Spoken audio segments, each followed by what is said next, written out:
Mulane iku harus dilakukan. Sama di Madinah santet tak mandek tergandeng, malah taksek. Paham gitu? Soal sebab lahir itu macam-macam. Lah sahabat itu cara berpikir ngoten. Kula aja eling bapak nak niku badhe sari sering nagomno syair nganti. Napa jenenge? Ta'addadatil asbab wal mautu wahidun. Terus sahabat-sahabat dulu kalau mau perang itu punya logika wong mesti mati. Ta'addadatil asbab, sebab kematian itu bisa macam-macam, tapi wal mautu tetap napa? Wahid.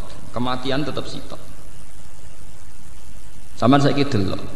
Saurip-uripe Pak Harto iku dhisik ana gestok, ana PKI, tukaran mbek PKI. Saurip-uripe militer iku matine ya biasa. Padahal saurip-uripe bersentuhan mbek senjata. Kadang ana bocah dolanan malah ana peluru nyasar. Iku nunjukno manusa iku ora iso mrediksi kemati. Orang yang bersentuhan mbek senjata terus kapundhute biasa. Kadang cah cilik mlayu mlaku kena napa? Peluru. Makanya termasuk kemenangan sahabat saat perang itu diantaranya logika niki akidah. Pernah seorang sahabat itu berhadapan-hadapan mbek wong kafir. Ini sahabat tenan sahabat kan. Ditakoki, kowe nak perang kok kendel? Cirine sahabate Muhammad itu nak perang kok kendel kena kok. Wong kafir takok ngono, kowe nak perang do nekat. Jawabe sahabat iku enak.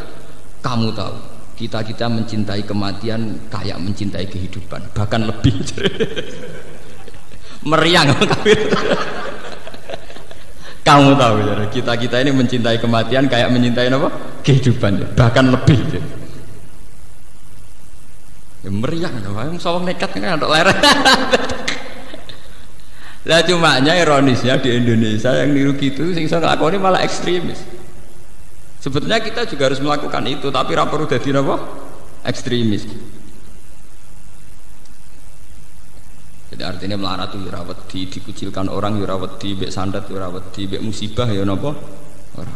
Mergo yakin bahwa kematian kehidupan inna sholati wa nusuki wa mahyaya wa mamati lillahi rabbil alamin. Paham itu terus lewat ngaji niki tentang lau antum tamlikuna terus mangke kula pun pamit ke Anam karena ini besok itu 10 Muharram. Jadi saya nanti habis ngaji langsung pulang, tapi nanti sempat ngatamkan surat Isra. Ini tanpa sengaja di dalam pengiran Sakno hari ini tanggal Tasu'a 9 dan pas khatam surat napa Isra. Jadi kalau yakin ini alamat dipun ridani Allah Subhanahu wa taala insyaallah. Ke cerita Isra niku tentang Nabi Musa. Ya tentang sinten? Musa. Nabi Musa niku diselamatkan dari Firaun pas tanggal 10 napa? Sur, nggih 10 Muharram. Ya 10 napa? Muharram. Saat ini tanggal 9. Berarti mengke maghrib pun tanggal 10 napa? Muharram. Mugi kula wau janjian kalian santri-santri kula bahwa mengke dalu biasanya kula nak ngaji teng mriki itu karena masuk rumah saya sekitar jam setengah 9, jam 9 libur, tapi nanti saya tetap ngaji. Tadi malam kula tetap ngaji teng sarang. Jadi Sabtu itu kula gak ada jam teng sarang, jam 2 sampai jam 5 kula mucal teng sarang. Tapi karena saya tidak mau libur di sini itu berarti mulang ning sarang. Nak mulang ning sarang libur di sini. Saking kula mau libur bengi tak sekolah no bocah-bocah. Saya itu fanatik kalau ada kesempatan ngaji itu saya tidak mau libur. Ya, karena itu tadi saya melakukan kebenaran. Ora ana ibadah tertinggi umat Nabi kaya mulang. Ya kaya napa mulang. Mergo liwat mulang ngeten iki wong Islam sadar pentingnya keberhadiran Allah Subhanahu wa taala. Nek gak ono ulama iku wong ora ono sing iso nerangno taqarrub ila Allah kaya ulama. Mergo ulama lah sing iso nerangno logika betapa eleke turu, betapa apike sor. Nek ulama ya ora iso. Ya mubalek rada iso paling nerangno gunane salat go jalbur rezeki malah wong Islam dilatih kapitalis. Lembaga religius spiritual dikompensasekno mbek material. Paham malah gegelan malah wajaran apa malah ra jelas. Masuk lembaga sakral dikompensasekno mbek napa? Ambek napa? Kapitalistik, ambek napa? Materialis. Kulo termasuk kiai paling nentang. Kowe nak salat ngene rezekimu jembar. Salat itu sesuatu yang sakral, jangan kompensasikan dengan yang materialistik. Ya, tapi wong Islam nak ra salat rezekine piye? Cina ora tau salat juga. Rezeki opo kok. Cina ora tau napa? Salat, ora tau duha ngene napa? Suga-suga. Ya padha-padha duha mari sugas santri suga kabeh. Mbu wedina duha. Medina napa? Ibadah mek pangeran muli buayu uripe di rumah pangeran nganti matek sing rumah pangeran. Salat pisan ngajak transaksi. Kalau penentang berat ngoten aja. Ya mergo ora ulama, dadi ya penak ngomong pelang-pelang. Paham? Karena itu penting, mulang itu penting. Sampai Nabi ngendikan khairukum man ta'allamal Qur'an wa 'allam. Terbaik yang terbaik dari kalian sing ngajarkan Quran. Nggih ngajarkan kayak begini.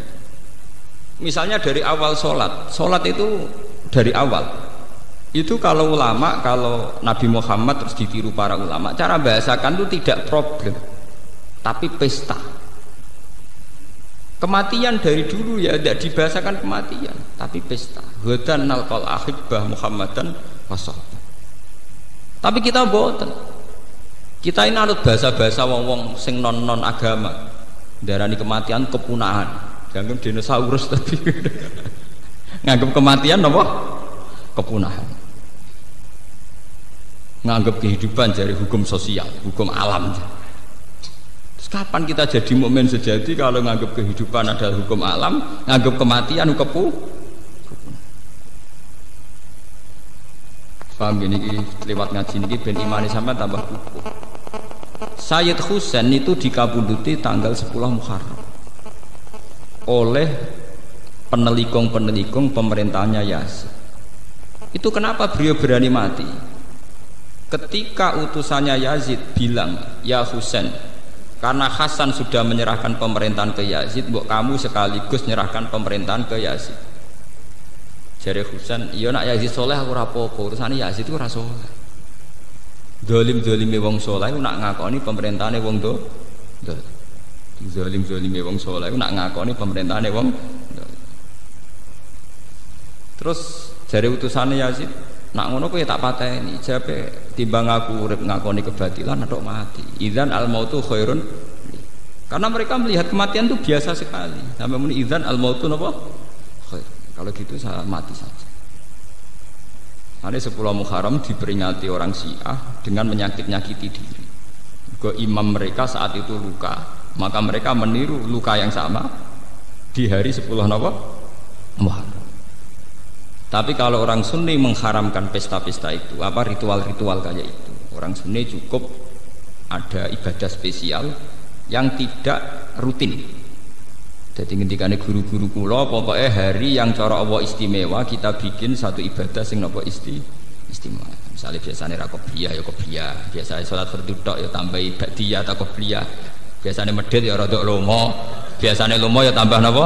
Lomo. Lah nek misale sira lomo medhit tukang misoi bojo hari iku ramah, pokoke ana bedane. Pokoke ana bedane, biasane merengut ya napa ramah. Ibadah ku gampang, ora kudu spesial, pokoke ana bedane. Ana napa? Beda. Jadi pangeran nggak sampean ana perkembangan. Urip ana napa? Perkembangan. Tanggal 10 Muharram itu manjen spesial. Dilalah Nabi Nuh diselamatkan sangka banjir bandang di tanggal napa? 10. Nabi sinten? Nabi Ibrahim saking api di tanggal napa? 10. Nabi Muhammad untuk turun wahyu sing total di tanggal 10. Sing al-yauma akmaltu lakum. Kula niku nggih boten jarak, nggih boten kultus, boten mitos. Kula boten jarak ngaji niki kok pas khatam surat Isra. Jadi niki insyaallah mengke kula khatam tekan surat Isra. Nggih boten jarak. Niku nunjukno bahwa Allah itu kalau menghadirkan sesuatu memang sudah didesain. Sudah napa? Padahal kula nggih alami, artinya maksa nggih boten. Itu angen-angen kok pas napa? 10 napa? Muharram. Ku nunjukno kalau Tuhan itu ada yang mengatur segala waktu.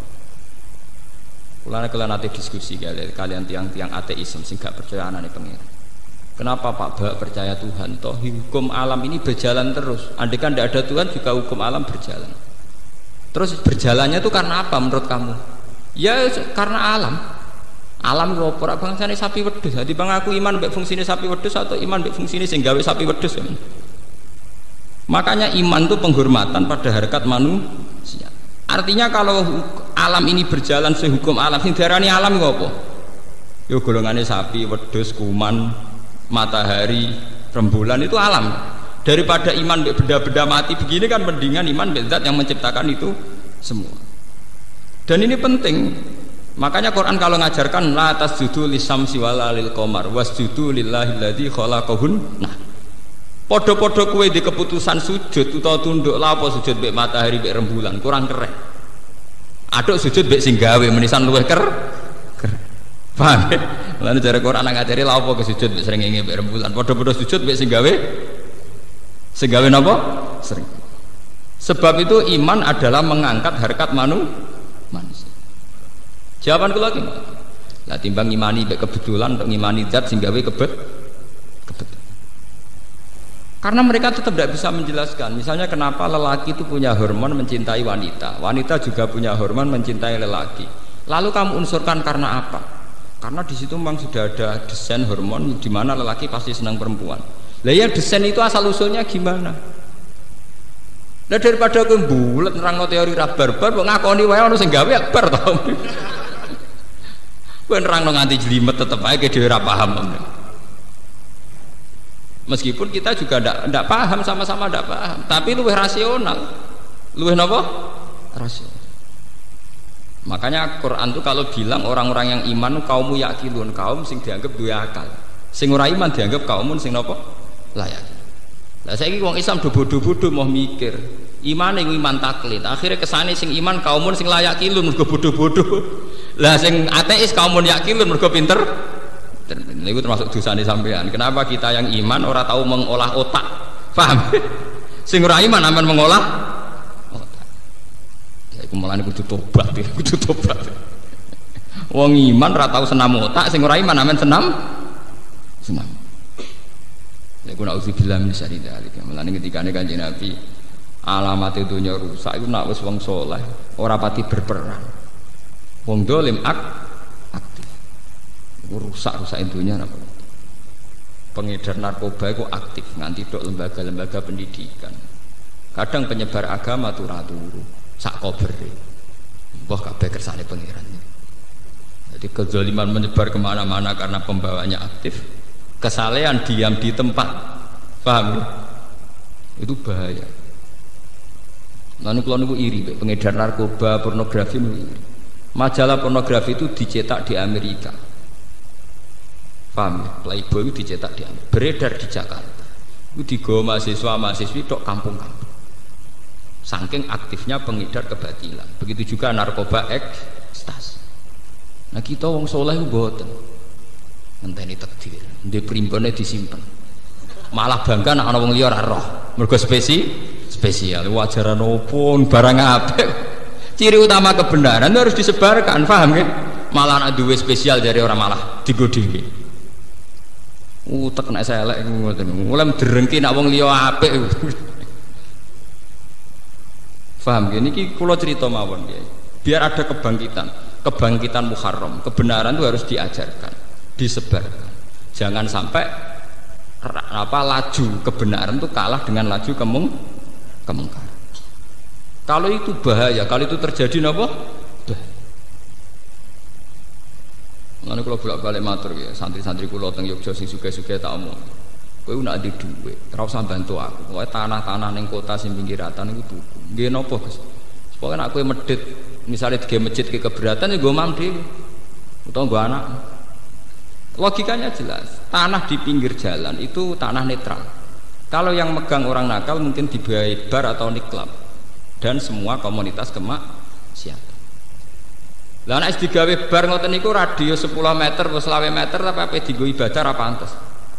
Tapi sebaliknya juga begitu. Kalau sing tuku wong soleh Pak Kaji, ya komunitasnya kesalehan.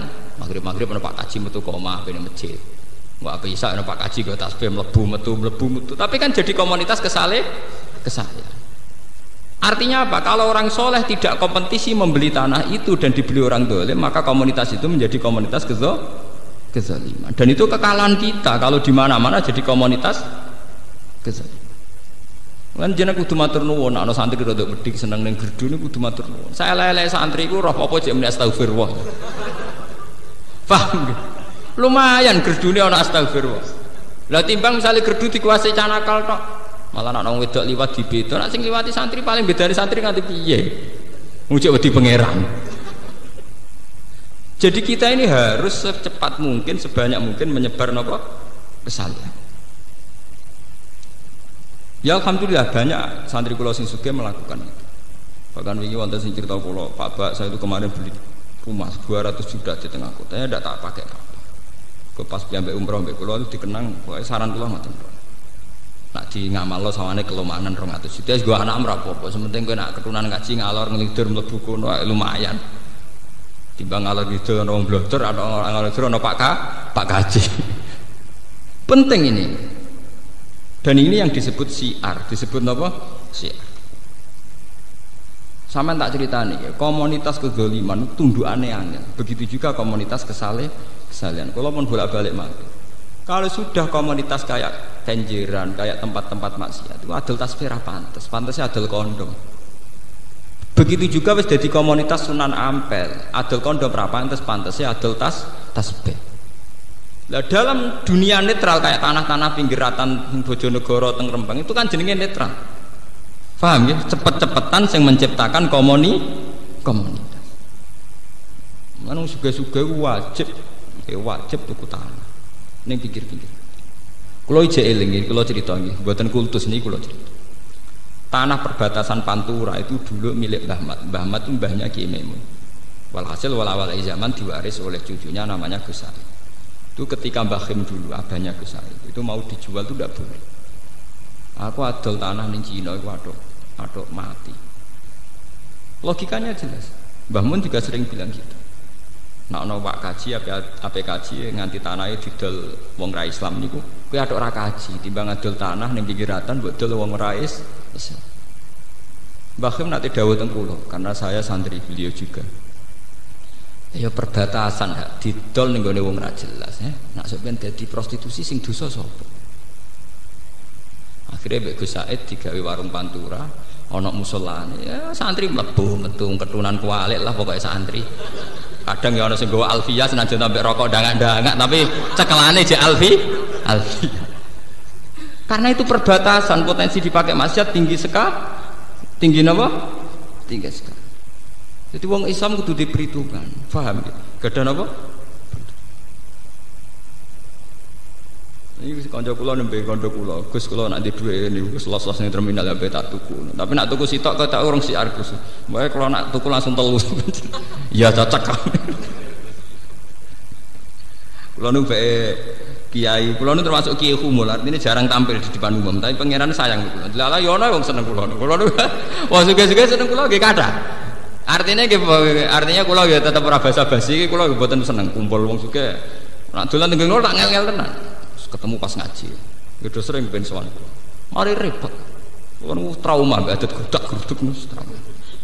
Wes digosokkan duit utangan, nyewain mobil yo kangelan, ngono kono ngel-ngel aku halal. Ciri utama agama yuriduwa bikumul yusra, agama iku gampang, ngono iku repot. Sowan nggo duit utangan nyewa mobil, bolet tukaran barang alah malah hitung-hitungan barang malah ruwet. Paham ya? Jadi itu harus punya perhitungan agama. Sebab itu Nabi Muhammad itu ngotot sentral Mekah itu jadi negara Islam meskipun lewat perang. Karena andai kan dulu Ka'bah itu tidak dikuasai Nabi Muhammad, sing kuasai Abu Jahal CS. Akhirnya ada penari perut dan sebagainya. Perang Uhud sukses itu baru kayak penari perut. Sofyanu de bojo jenenge Hindun. Hindun duwe budak jenenge Wahsi.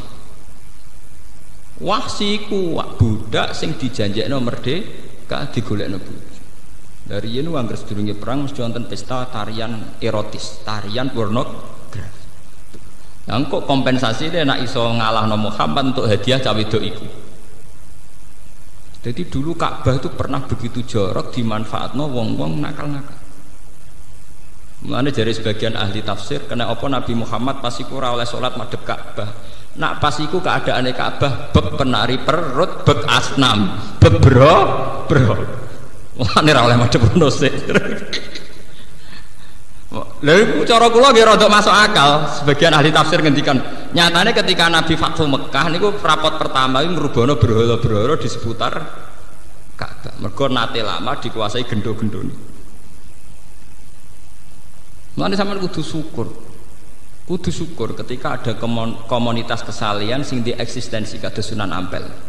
Niku kula matur nuwun tenan. Sing sakake Sunan Bonang, bae komunitas nggon walillah iku 50-50. Tuban paling sakake nasibnya.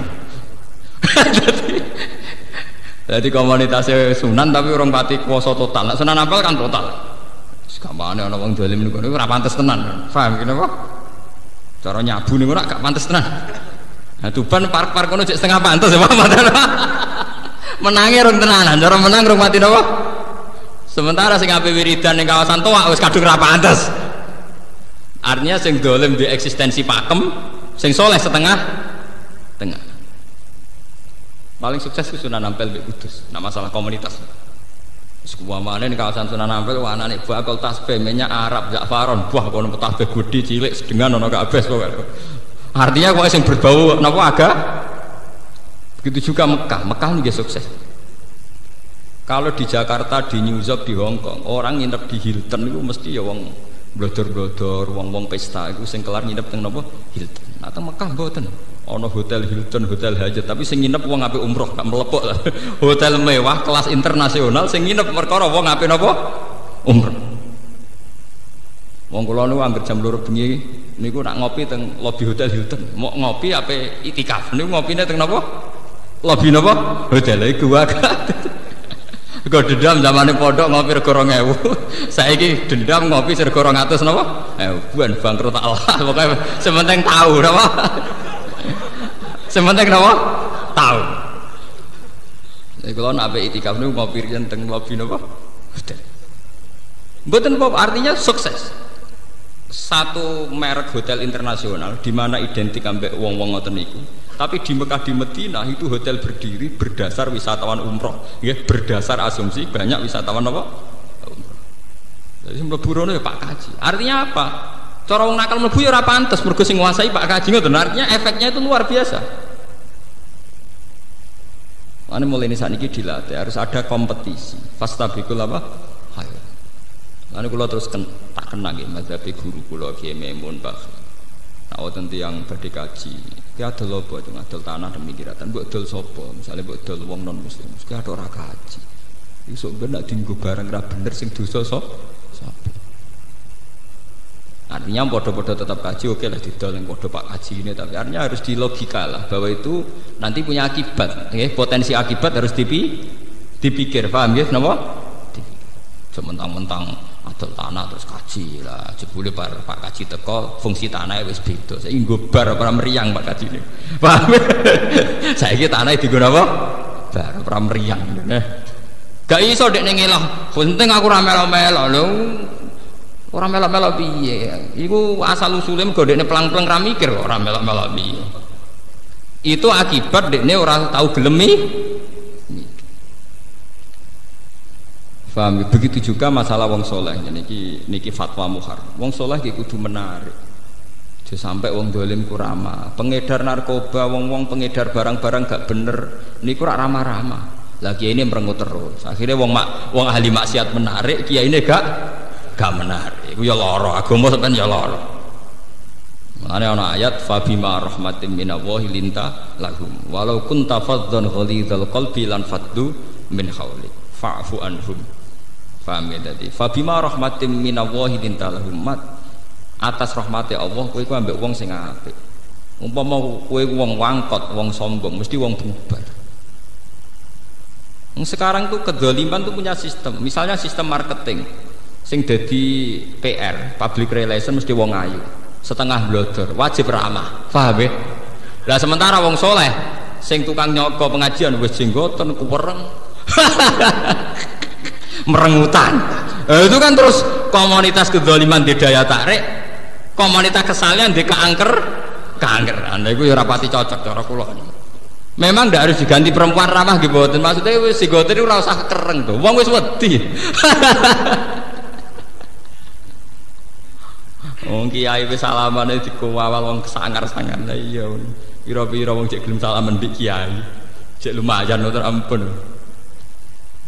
Paham ya? Jadi guru-guru kula riyen gadah fatwa ngoten sehingga tanah-tanah teng perbatasan niku alhamdulillah yang miliknya keluarga Kiai Sarang ya masih miliknya, dan sekarang dipakai warung.